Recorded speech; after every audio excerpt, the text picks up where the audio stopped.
আপনি দুজি আকাশ থেকে গাইবি রিজিকের বৃষ্টি নামাতে চান, ফজরের 2 রাকাত সুন্নত আদায় করার পরে এই ছোট্ট ছোট্ট কয়েকটি দোয়ার আমল আপনি অবশ্যই এই নিয়মে করুন।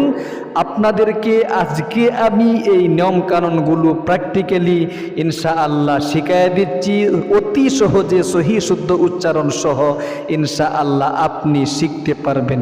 এজন্যে হাতে পায়ে ধরে অনুরোধ করে বলবো, জীবনে অনেক সময় তো এদিক সেদিক আমরা নষ্ট করে থাকি। আসুন আমরা এই নবীজির শেখানো দোয়াগুলো শিখি এবং আজকের থেকেই পরিবার সংসারে যাদের অনেক অভাব অনটন, দুঃখ কষ্ট যাদের লেগেই থাকে, হতাশা দূরীভূত করা আপনার পক্ষে সম্ভব হচ্ছে না, কৃষিকাজে উন্নতি পাচ্ছেন না, গরিব হয়ে যাচ্ছেন, ফকির হয়ে যাচ্ছেন, না ব্যবসার কাজে উন্নতি হচ্ছে, কোনোভাবেই শান্তির ব্যবস্থা পরিবার সংসারে আপনার হচ্ছে না, অনেক পড়াশোনা করেছেন চাকরির ব্যবস্থা হচ্ছে না, চাকরি হয়েছে প্রমোশন হচ্ছে না, স্বামী স্ত্রীর মিল মোহাব্বত আর ভালোবাসা নেই, সন্তান সন্ততি অবাধ্য হয়ে গিয়েছে। আল্লাহু আকবার। শক্তিশালী দোয়াগুলো পড়ে আপনি যদি আল্লাহ রাব্বুল আলামিনের নিকট মনটাকে উজাড় করে দিয়ে চাইতে পারেন, ফজরের নামাজ শেষ হওয়ার সাথে সাথে আল্লাহ তাআলা আপনার এমন আছে ফলাফল দেখাতে পারে। আল্লাহ তাআলা ইচ্ছা করলে কি না করতে পারে, সকাল হওয়ার আগে আগেই আল্লাহ তাআলা আপনার মনের নেক মাকসাদগুলো কবুল মঞ্জুর করে নিবে। ও প্রিয় দিনী ভাই এবং বোন, মুহররম মাস বরকতপূর্ণ মাস কিন্তু চলছে, যে মাসের ব্যাপারে আল্লাহ তাআলা কুরআন আল কারীমের মধ্যে সুস্পষ্ট ভাষায় ঘোষণা করে দিয়েছেন। আল্লাহ বলেন, ইন্না ইদ্দাতাশ শুহুরি ইনদাল্লাহি 12 শাহরান ফি কিতাবিল্লাহি ইয়াওমা খালাকাস সামাওয়াতি ওয়াল আরদা মিনহা আরবাআতুন হুরুম। আকাশ এবং জমিনের সৃষ্টির পর থেকে আমি আল্লাহ তাআলার নিকট মাসের গণনা হলো 12টি। এই 12টি মাসের মধ্যে এমন 4টি মাস রয়েছে যেগুলোকে আশহারে হুরুম বলা হয়, অর্থাৎ এই 4টি মাসের মধ্যে মারামারি কাটাকাটি হানাহানি করা নিষিদ্ধ। মক্কার কাফের মুশরিকরাও কিন্তু এই 4টি মাসের মধ্যে মারামারি কাটাকাটি হানাহানি করবে তো দূরের কথা, যুদ্ধ বিগ্রহ করা পর্যন্ত তারা বন্ধ করে দিত। আল্লাহু আকবার। 1 নম্বর জিলকদ, 2 নম্বর জিলহজ, 3 নম্বর মুহররম, 4th নম্বর রজব। আল্লাহু আকবার। এজন্য আসুন এই রজব মাসকে, এই মুহররম মাস বরকতপূর্ণ মাসে ফজরের 2 রাকাত সুন্নত নামাজ আদায় করার পরে বাসা বাড়িতে অথবা মসজিদে আপনি কিবলামুখী হয়ে চোখ বন্ধ করে বসে মনের যে সমস্ত চাওয়া পাওয়াগুলো আছে এগুলো জাগিয়ে আপনি বিশ্বনবী মুহাম্মদ আরবি সাল্লাল্লাহু আলাইহি ওয়াসাল্লামের উপর ছোট্ট এই নতুন দুরূদ শরীফটা আপনি 3 বার পাঠ করবেন। আমি শিখাইয়া দিচ্ছি, খুব মনোযোগ দিয়া সহি শুদ্ধ উচ্চারণে প্রত্যেকটা দোয়ায় শিখুন। আমার সাথে সাথে পাঠ করুন, আল্লাহুম্মা সাল্লি আলা মুহাম্মাদিন কামা তুহিব্বু ওয়া তারদা লাহু। বলতে হবে, আল্লাহুম্মা সাল্লি আলা মুহাম্মাদিন কামা তুহিব্বু ওয়া তারদা লাহু। আবারো, আল্লাহুম্মা সাল্লি আলা মুহাম্মাদিন কামা তুহিব্বু ওয়া তারদা লাহু। আল্লাহু আকবার। 3 বার এই নতুন দুরূদ শরীফটা আপনি পাঠ করে এরপরে প্রত্যেকটা দোয়াই 3 বার করে পাঠ করবেন। 1 নম্বরে আপনি ইস্তেগফারের এই দোয়াটি 3 বার পাঠ করবেন, আস্তাগফিরুল্লাহ রব্বি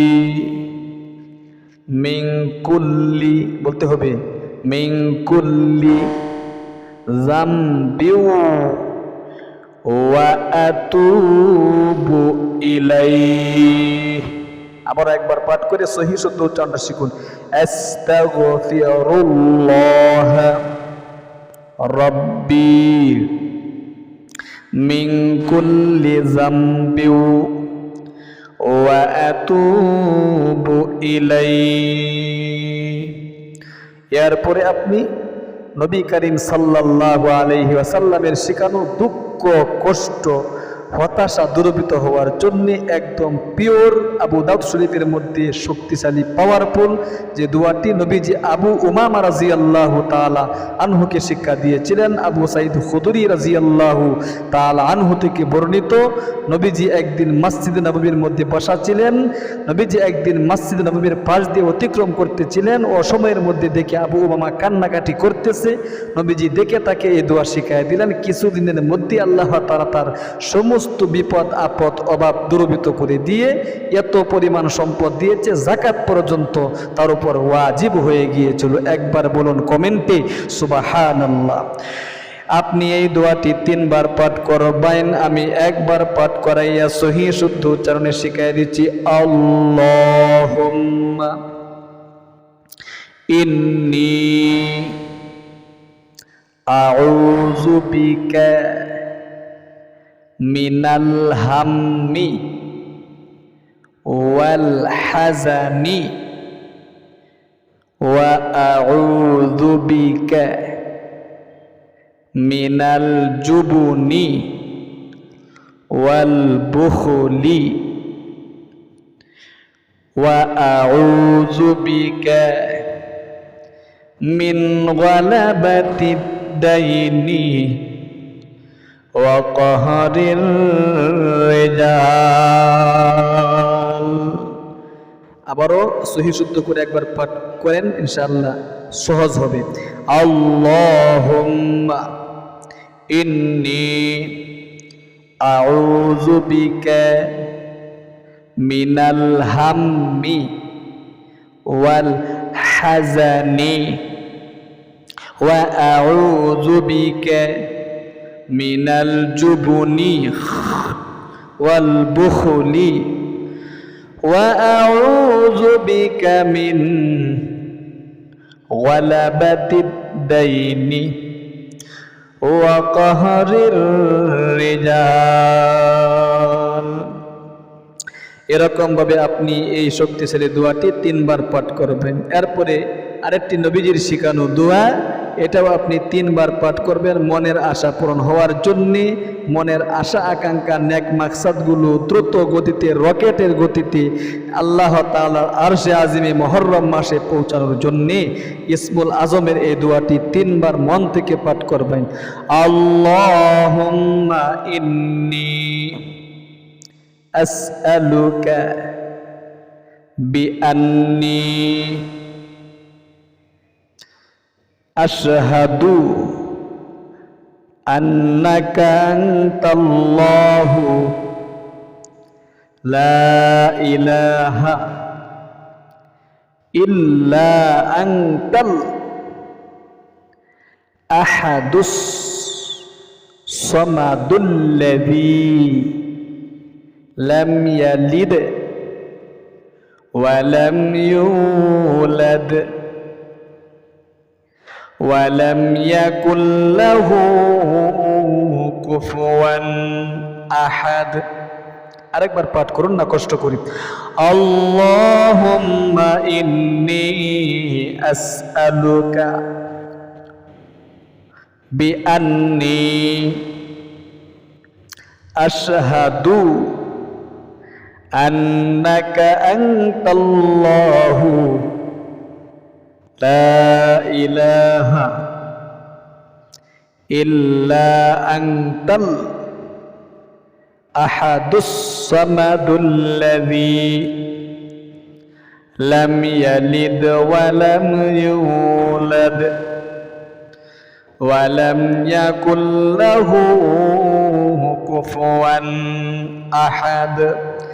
এই শক্তিশালী দোয়াটি অবশ্যই আপনি 3 বার পাঠ করবেন। এরপরে মন থেকে এরকম ভাবে আপনি মনকে উজাড় করে দিয়ে ইয়াকিন নিয়ে বিশ্বাস নিয়ে আল্লাহ রাব্বুল আলামিনের কাছে দোয়া করবেন। আলহামদুলিল্লাহি রাব্বিল আলামিন ওয়াসসালাতু ওয়াসসালামু আলা আশরাফিল আমবিয়াই ওয়াল মুরসালিন ওয়া আলা আলিহি ওয়া আসহাবিহি আজমাইন।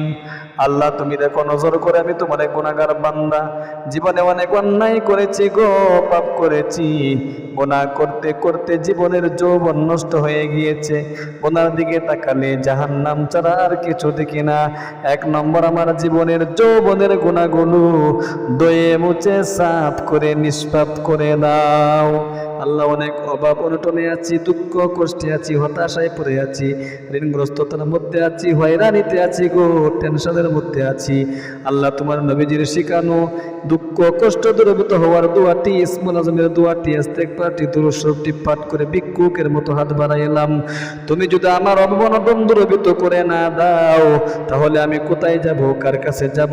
তুমি ছাড়া তো আমার আর কোনো মনিব নাই। চাকরির ব্যবস্থা যদি তুমি না করে দাও, কোথায় যাব? এরকম একটা একটা করে আপনার মনের যত নেক মাকসাদগুলো আছে, মৃত মা বাবার জন্য আপনি দোয়া করবেন। আল্লাহ, আমার মা বাবা অন্ধকার কবরে চলে গেছে, জানি না তাদের কবরে কি হইতেছে। যদি কোনো আযাব গজবের ফেরেশতার হাতে গ্রেফতার হয়ে থাকে, মেহেরবানি করে তাদের কবরের আযাবকে বন্ধ করে তাদের কবরকে তুমি জান্নাতের টুকরা বানায়া দাও। এরকম ভাবে আপনি একটা একটা করে আপনার নেক মাকসাদগুলো আল্লাহ তাআলার নিকট বলবেন। মনের আশা পূরণ হওয়ার জন্য যত আশা আকাঙ্ক্ষা আছে একটা একটা করে বলবেন। তাহলে প্রিয় দিনী ভাই এবং বোন, আমলটা ইনশাআল্লাহ আজকের থেকে নিজেও মন থেকে করি, ইয়াকিন বিশ্বাস নিয়ে আরেকজন ভাই বোনকে একটা শেয়ারের মাধ্যমে শেখার সুযোগ করে দেই। আজ এ পর্যন্তই। আমাদের ইসলামিক চ্যানেলে যুক্ত থাকুন, ভালো থাকুন, সুস্থ থাকুন। আপনাদের সুস্বাস্থ্য কামনা করেই বিদায় নিচ্ছি। আসসালামু আলাইকুম ওয়া রাহমাতুল্লাহি ওয়া বারাকাতুহু।